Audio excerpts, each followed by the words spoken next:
demand for consumer goods, which creates the market for small and medium-scale enterprises to thrive. Here are a few who have real-life stories. I cook for my neighbors. Most of them work, and a lot of time they ask me to make some food for them. And at a time, it was like you could actually do this in big time. And that was how Lably was conceived. We thought of expanding the business, but then we were restricted with fund. The DBN loan was introduced. I heard about DBN through TV adverts. There was need to get a loan to facilitate the growth of this school. And what fascinated me about it is that the process did not take a long time. A friend, a banker friend that told me about the DBN loan. He showed me what are involved. It was a good one. I said, okay, let me buy into it. Before now, when you consider other costs, salaries and other things, importation of vehicles for use, maintenance of the old vehicles, it was not that easy. We were struggling to put up our permanent site, our ultra-modern park. In fact, that was the essence of us looking for a loan from FCMB, which eventually we got it from DBN. Through the microfinance that I got the loan, I applied. Within 3 days, I was being funded. I was doing a stock of about 40,000 fish. But immediately when I accessed the loan, I have to increase to 65,000 fish. We got this DBN loan to fund the construction of the proposed Top Faith University. As an investment company, we basically invested in educational institutions, which include Top Faith International Secondary School, Top Faith Legacy College, and Top Faith Montessori Nursery and Primary School. And what we did was basically market our schools. Students would come in, pay school fees, and we basically use that for the everyday running and operation of these schools. We, of course, employed staff, carried out educational activity.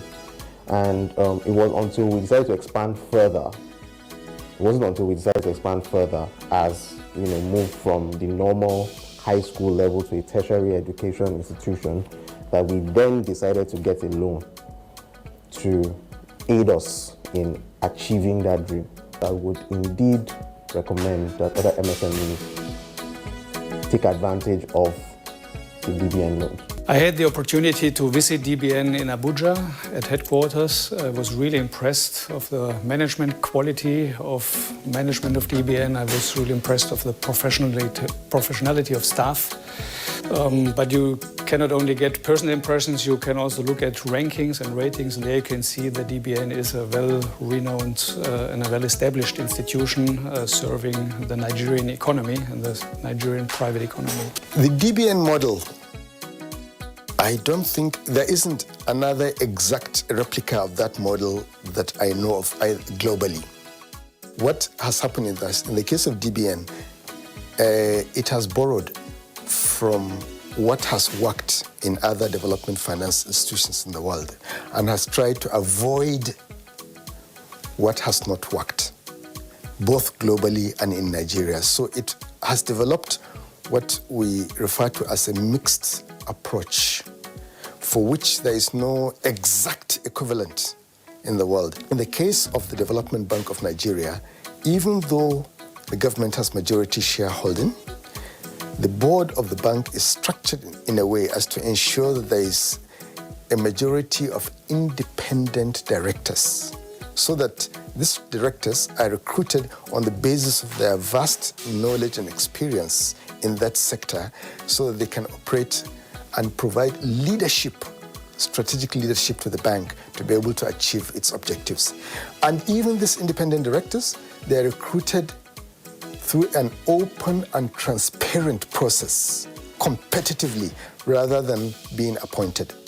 Another dimension, for example, that the DBN has learned from institutions like the BNDS is to avoid it being set up by an act of parliament. It may become an instrument of narrow political objectives, but instead to register it as a public liability company under the Company and Allied Matters Act, by the Corporate Affairs Commission so that it can operate independently as a public liability company and therefore maintain both development as well as commercial objectives. These are some of the features of the Development Bank of Nigeria, which it has borrowed in an ad hoc manner from different institutions based on what has worked and what has not worked. For the MSMEs, like I'd always say, this is a new dawn for them.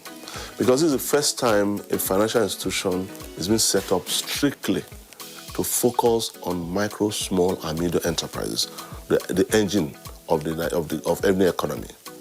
So that is one. So for them, this is a new dawn. I will encourage them to take advantage of this bank that is here for them to access financing from their financial institutions. What I will encourage them to do is to approach their financial institutions, even if they are not yet working with DBN, if they've not been onboarded with DBN, you should ask their financial institutions, why are they not working with DBN? So that is on one point. You should be able to encourage them. Secondly, with the engagement we're having with the financial institutions, we want to ensure that all financial institutions that are eligible are outlets for us to do our lending, on lending to them. So we create options for them to be able to have access to the funding from different sources to ensure that they are able to have competitive pricing in the long run. For the financial institutions themselves, from the ones that we started working with, I can assure you that they've seen how effective this has been, how efficient our funding has been, and how encouraging our intervention in terms of trying to provide technical assistance guarantees and encourage. So we continue that engagement. We'd like to talk to those ones who have not yet come on board. We'll continue to engage them and expect that as time goes on, we'll be able to have them on board. The idea is to ensure that all eligible financial institutions in Nigeria are partners with the Development Bank of Nigeria to provide access to financing for these micro, small, and medium enterprises. It is a new dawn for MSMEs in Nigeria. The time is right. The stage is set, and Development Bank of Nigeria is poised to change the landscape for MSME financing in Nigeria. Welcome. Visit your bank. Ask for a DBN loan. Comply with your bank's due process for accessing a DBN loan. If approved, DBN will disburse the loan through your bank. Development Bank of Nigeria. Financing sustainable growth.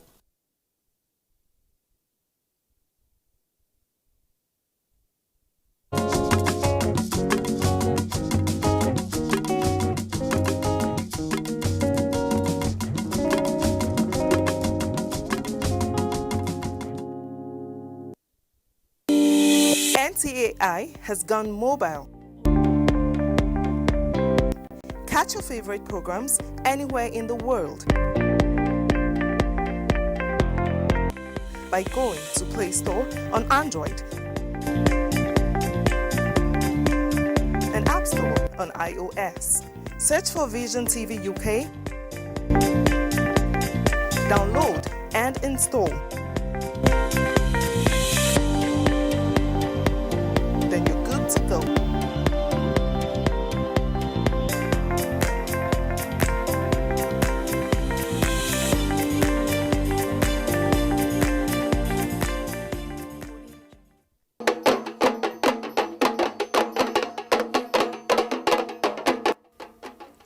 The talking drum is an hourglass-shaped and two-faced with a drum on each end. It is also known as waist drum.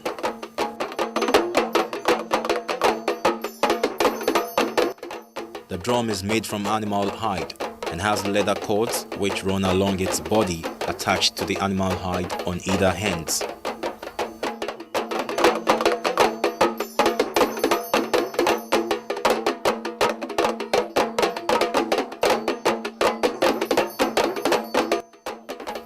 Talking drums vary in sizes, from the smallest called gongong to the largest known as iyailu and dundun. The talking drum is held under the arm and squeezed as the drummer hits the surface with a bent stick. The act of squeezing the cords changes the pitch and gives various notes and messages. The higher the drum is squeezed, the higher the notes produced, giving the drum a type of rhythm that can be used to communicate.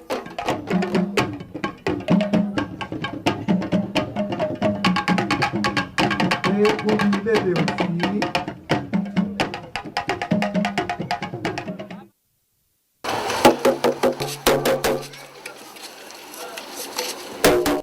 origin of the talking drum can be traced to the ancient Old Oyo Empire, from where its popularity has spread to other parts of southwest Nigeria. With the advent of the transatlantic slave trade, the talking drum was subconsciously exported to other parts of the world. Today, in parts of Brazil, Germany, France, and so on, the talking drum has become part of their musical instruments.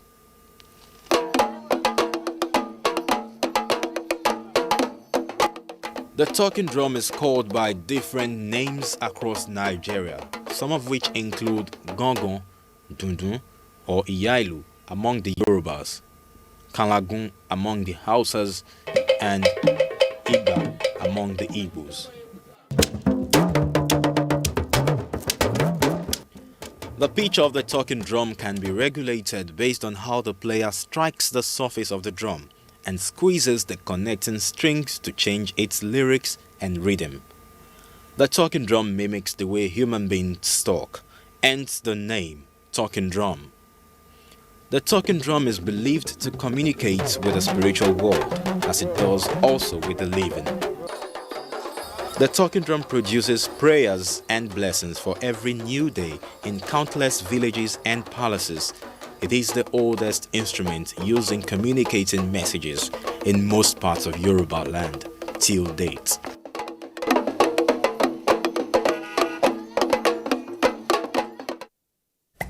"24 hours a day, 7 days a week.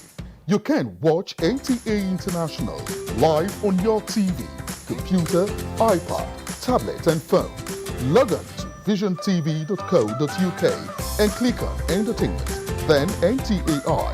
You can also download the iOS or Android app on your mobile devices to watch NTA International on the go, anywhere in the world. NTA International, your window to the world.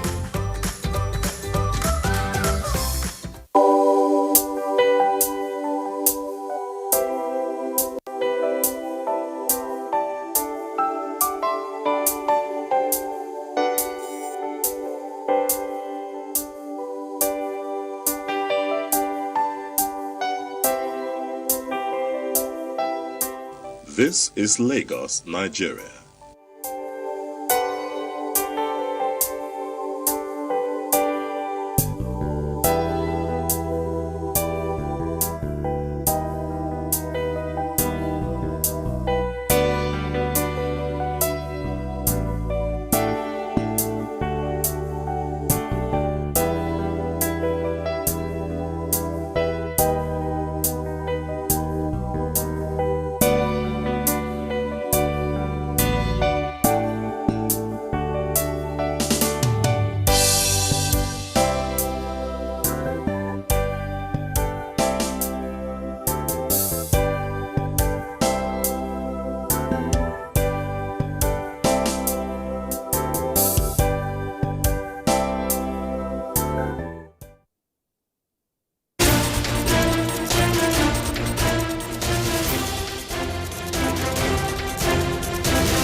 Hello and thanks for joining us at this hour for the news. I'm Elizabeth Omori. Now let's take the headlines. House Committee on Information, National Orientation, Ethics and Values and the Ministry of Information and Culture reaffirm commitment to collaborate more towards effective information dissemination in the country. Federal High Court sitting in Abuja orders interim forfeiture of some property linked with the former chairman of the Pension Reforms Task Team, Abdurrashid Maina, and his son. Nigeria sets to manufacture cars from scratch to finish.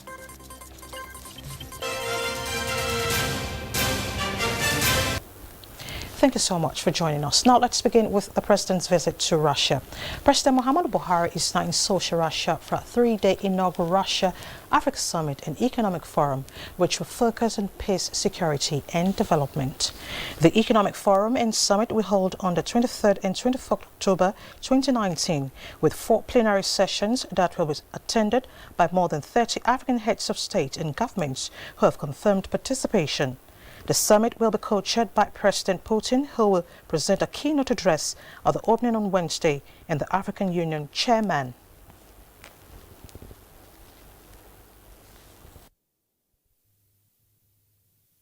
More than 30 heads of state and prime ministers have pledged their commitment to be here. President Muhammadu Buhari is part of those leaders that have accepted to be here. So it's an important one for our continent. It is important for Russia. At the end of this summit, it is hoped that Nigeria and African countries would put together for themselves a new security architecture for the continent that should hopefully, take from the Russian experience in protecting cities against terrorism, in protecting our borders against infiltration by criminals, inflow of weapons, of drugs, smuggling, and illegal explosives. So security is important. We obviously would expect developments in trade and investment, which lies at the heart of the meeting itself. And such matters that may also impinge on culture, identity and sovereignty of nations on the continent. The President will meet at the Nigeria and Russian bilateral meeting on Wednesday 23rd, and the Nigerian leader will make a statement at the summit on Thursday, October 24, 2019. About 250 Nigerian business interests will be participating in the forum. And back home, the House Committee on Information, National Orientation, Ethics and Values and the Ministry of Information and Culture have recommitted themselves to collaborating more towards effective, better improvement in information dissemination in the country. This was at an interactive session between the House Committee members, Minister of Information and Culture and heads of agencies under the ministry. Adebola Brooksland Sunday reports. The minister and his team were received by the chairman of the committee, Olusegun Odebunmi, who in his remarks said information management is critical to national cohesion and development. Honorable colleagues, invited guests. In this regards, the chairman promised effective oversight to ensure Nigerians get the best from the ministry and its agencies. This committee will oversight all agencies under its jurisdiction without any other witch hunting. The approach will also be a police patrol method, preventive in nature and not fire alarm, that is detective. That remarks obviously pleased the Minister of Information and Culture, Lai Mohammed, who said the familiarization meeting will go a long way in helping the committee to understand the challenges of the ministry and help fast-track solutions to enhance productivity. The committee is actually meant to facilitate and help the ministry.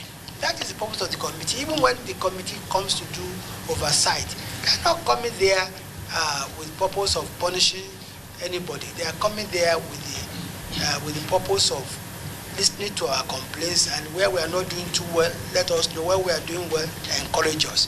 The Information and Culture Ministry and its agencies are scheduled to defend their 2020 budgetary proposal at the National Assembly Wednesday, 23rd October 2019.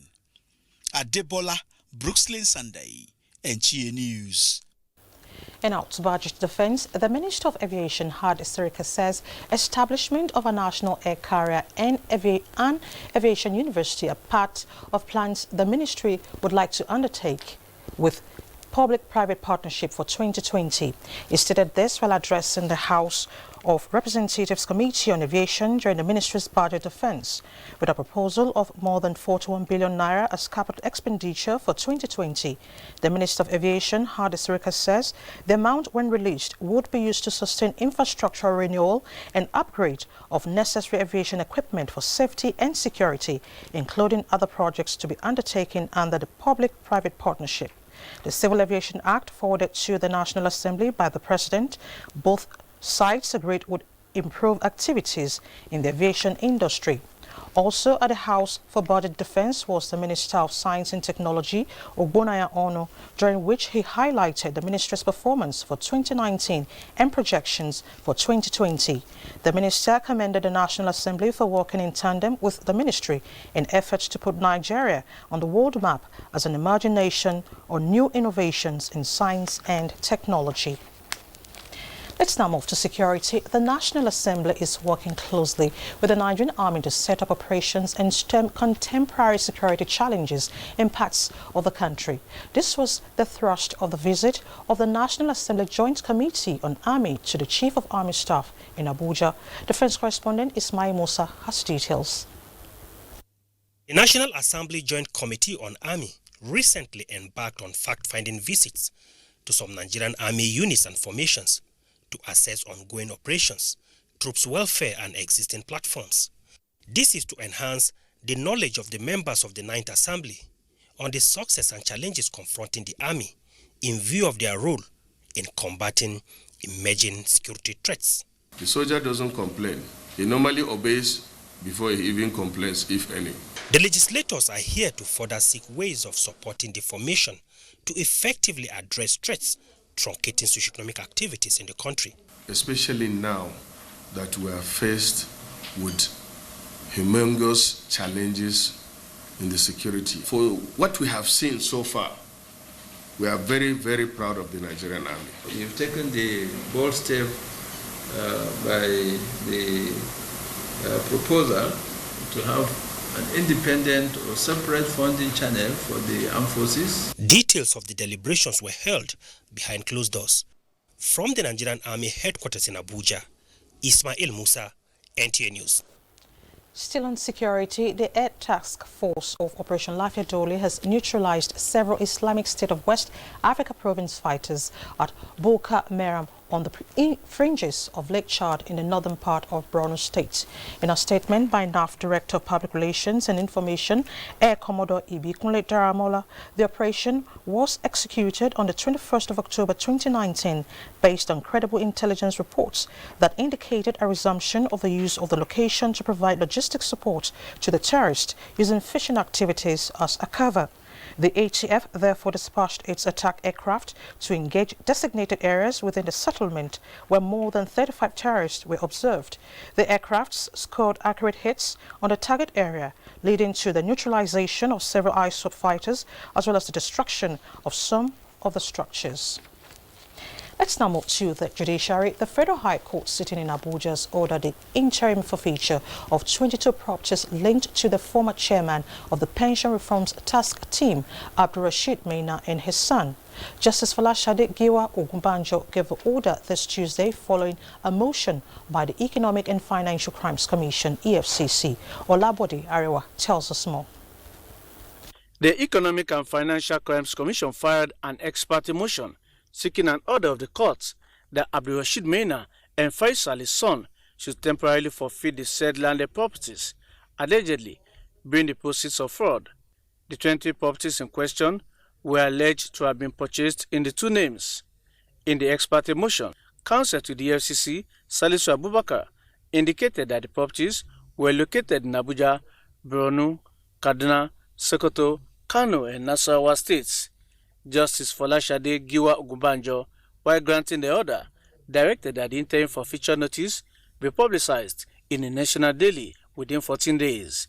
This is to enable anyone with an interest in the 23 properties across the country to show cause why they should not be permanently forfeited to the federal government. The court also ordered that the processes should be served on the defendants before the 19th of November, the next adjourned date. Abdulrasheed Maina is being alleged of corruptly enriching himself as the head of the Pension Reforms Task Team. In Abuja, Olabode Arewa, NTA News. Now to political matters. About 85 political parties may be deregistered by INEC for not meeting the criteria as stipulated by the Constitution on registration of political parties. Chairman, Senate Committee on INEC, Kabir Gaya, says the committee is looking into the number of political parties, stressing that the existing 92 is obviously too many. First of all, we are looking at the issue of the number of political parties. Actually, there are too many. We have 91 political parties, and presently the court has now added another political party to us, which is 92, and there are many applying. But there is a criteria constitutionally that the parties should have a kind of qualification or at least requirement before they are registered or registered. So actually we are going to register almost 85 political parties because they are not qualified. They don't even have a councillor or a house or an assembly member. So that all those parties should be registered. But the problem is that if we register a party, they will come back through the back door again and register. But we have to have now a conditions, tough conditions to tough conditions for registration of political parties, whereby we could maintain maybe the number of 4 or 5 by God's grace. Gaya also speaks on the coming elections in Bayelsa and Kogi states. Already, and we'll go through that, but still we as members of the committee we are going to do oversight of that of the states and see how they are ready for the elections, and we will expect them to continue to be free, fair election in the country, and we will definitely support them and supervise them. I spoke to State House correspondent Jide Unifade after his visit to the Vice President. And away from political matters, the Buhari Media Organization has advised the Academic Staff Union of Universities, ASU, to avoid any action that could truncate smooth academic exercise nationwide, just to protest President Buhari's insistence on full implementation of the Integrated Payroll and Personnel Information System. In a statement signed by its chairman, Niyi Akinshiju, BMO said ASU's plan for a shutdown over IPPIS could easily be interpreted as corruption fighting back and should not allow itself to be seen as saboteurs of a scheme that is bound to weed out ghost workers and improve the efficiency of payrolls administration in public universities. BMO further accused ASU of mobilizing its members for a strike, even when records show that the federal government had agreed to take the peculiarities of the university system into consideration. The Buhari group urged ASU to avoid a situation where it would be seen as a group that is averse to accountability in the university system, especially as the country stands a chance of saving more money once workers in public universities are captured in the cost-saving scheme. You're watching the news on NTA International. Let's take a breather. We'll be right back. Stay with us.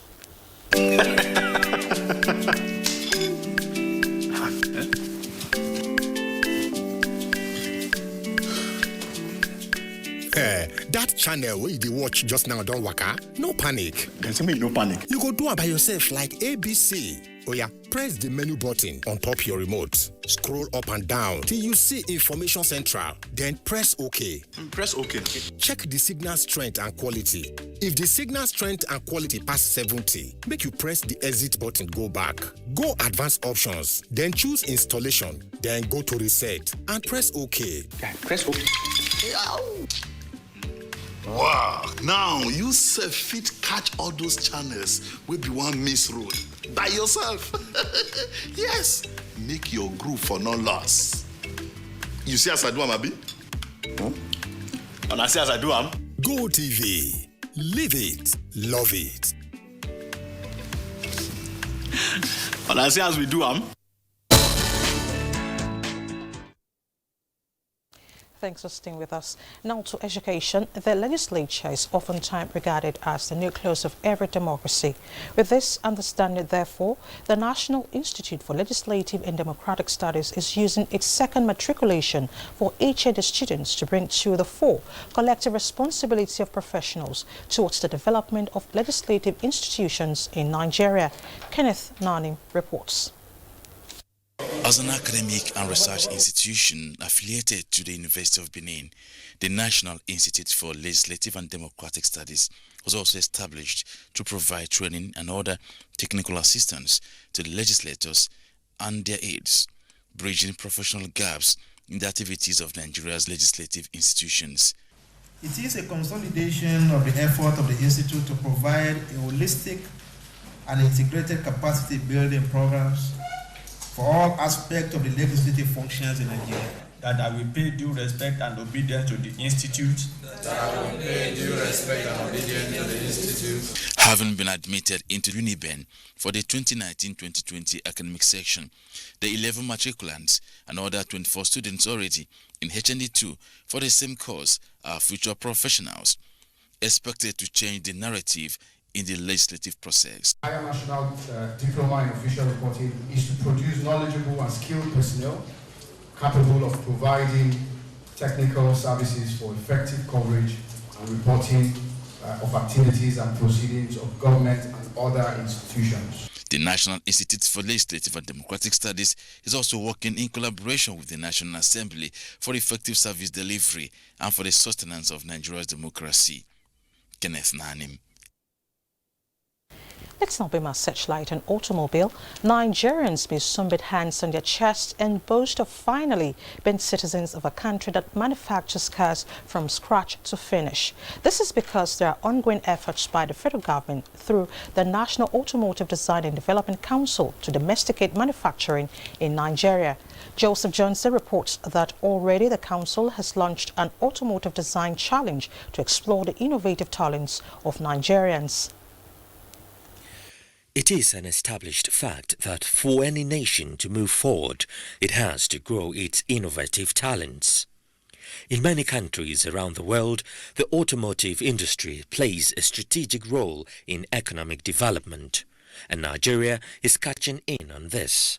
This time, a notch higher towards domesticating automobile manufacturing. This man, a renowned global car designer, Jelani Aliyu, is the Director General, National Automotive Design and Development Council, and is bringing his expertise in the automobile industry home. Despite his credentials in the field, he is giving opportunity to Nigerians between the ages of 18 to 40 to come up with a design of Nigeria applicable mini taxi and tractor with the launch of the challenge in Abuja. There will be winners from each geopolitical zone which will be given prizes, and then from all those winners from the geopolitical zones we'll get the first, second and third national winners. We'll bring them close, we'll bring them to NADDC and make them part of our design team. Nigeria is said to spend more than $8 billion annually in purchasing automobile, but many here say that will soon change. The federal government will support your efforts through provision of necessary legal framework and desired support. I think by next year, people who have genuine means of livelihood can own made in Nigerian vehicles, pay 10% at 8% interest rate, and pay over a period of 15 years. But to roll the expected ideas on wheels, experts note that the auto policy need to be fully implemented. Joseph Johnson, NTA News. Let's now take you to Calabar, where cultural diplomacy has been described as an effective tool to building peace in the international community while serving as a medium to promote bilateral and multilateral relations among nations. This formed a center of discourse during a visit by ambassadors of Bangladesh and Belize to the Cross River State Governor, Ben Ayade. Paul Abel has details. Having participated at the first dry run, Carnival Calabar 2019, the two ambassadors were impressed by the performances expressed by young people on the streets, which they added has lots of similarities with their countries. It is on that premise the Cross River State Government, which operates a garment factory, promised to extend the cultural affinity to the area of business by partnering Bangladesh, the second largest garment producer in the world after China. I can tell you, by the time we go to Bangladesh and back, we will be signing off a very big contract with Bangladesh to work with us and take advantage of the African Growth Opportunity Act and partner with us for the export of garments from Cross River State to America. The visiting ambassadors, who said Carnival Calabar is a global brand, also promised the participation of cultural troops from their countries at the 2019 event. We live in an era where we cannot think or act in isolation with the rest of the world. We are interconnected. We're living in a globalist world. So what Cross River State has been hosting with unfailing regularity for many years, I know. But it's for me, it's a great privilege to be coming to this place and understanding the necessity to invite others to come here and appreciate. They equally visited the Cross River Garment Factory, established in 2016 with more than 1,000 women and youths on its payroll. In Calabar, Paul Abel, NTA News. Now, for stories trending around the world, let's join Adebola Brookston Sunday. Thousands of Sudanese have rallied in several cities, including the capital, Khartoum, urging the country's new authorities to dissolve the former ruling party of deposed leader Omar al-Bashir. The gathering also marked the October 21, 1964 uprising that had removed the then military leader Ibrahim Aboud. That push ended 6 years of military rule in Sudan, following a wave of riots and strikes. In another development, Turkish President Recep Tayyip Erdogan has held talks with his Russian counterparts Vladimir Putin at the Black Sea resorts of Sochi on Tuesday, hours before a ceasefire between Turkish and Kurdish forces in northern Syria was set to expire.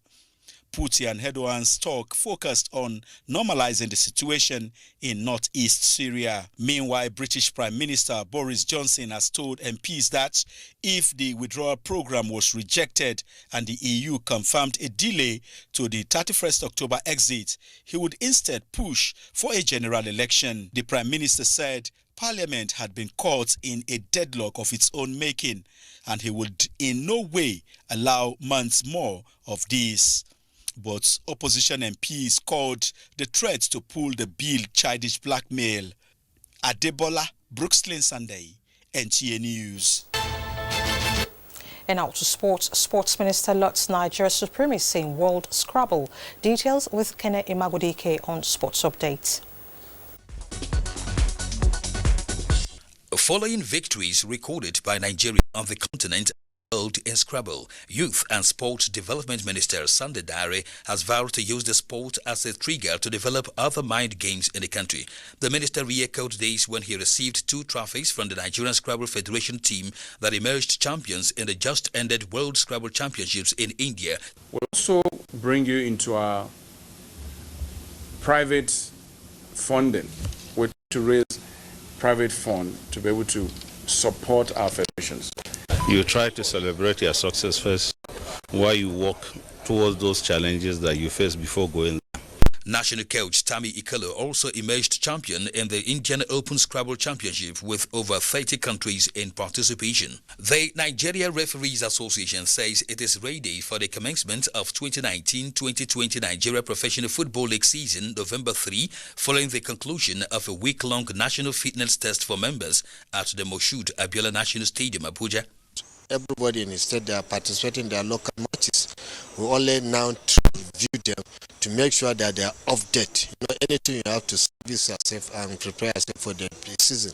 In golf, the ladies section of IVB International Golf and Country Club Abuja has reaffirmed its dedication to the development of more younger players after handicap 18 player Jumaid Abdullahi won the 20th closed tournament. I want to use this opportunity to call on all Nigerian women to find time to join golfing and also to find time to do some exercise in order to keep fit.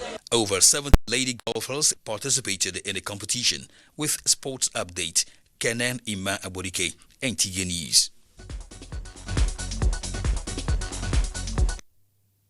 And before we go, let's take a quick look at the weather picture for Nigeria and other cities around the world.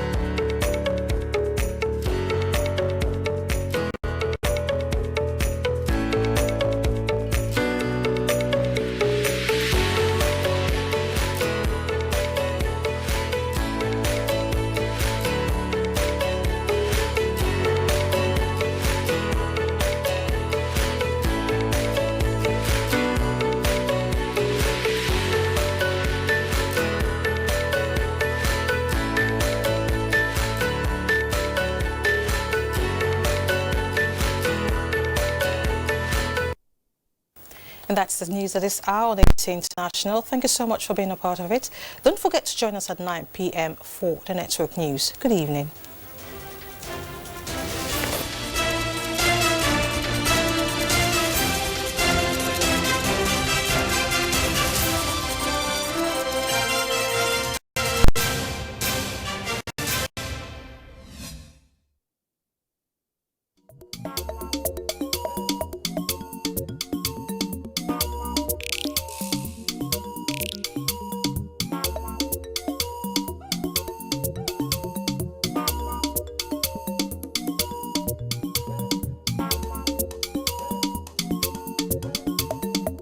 This is NTA International. Have you been thinking about coming to Nigeria? Then what are you waiting for? Come share in our wealth of vast resources. Come discover treasure. Come to where there's lots of business opportunities.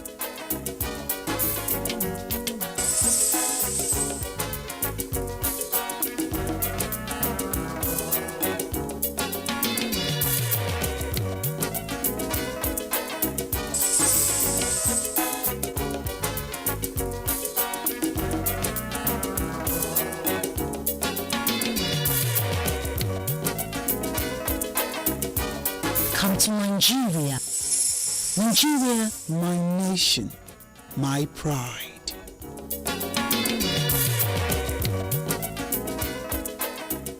NTAI has gone mobile. Catch your favorite programs anywhere in the world by going to Play Store on Android and App Store on iOS. Search for Vision TV UK, download and install. Then you're good to go.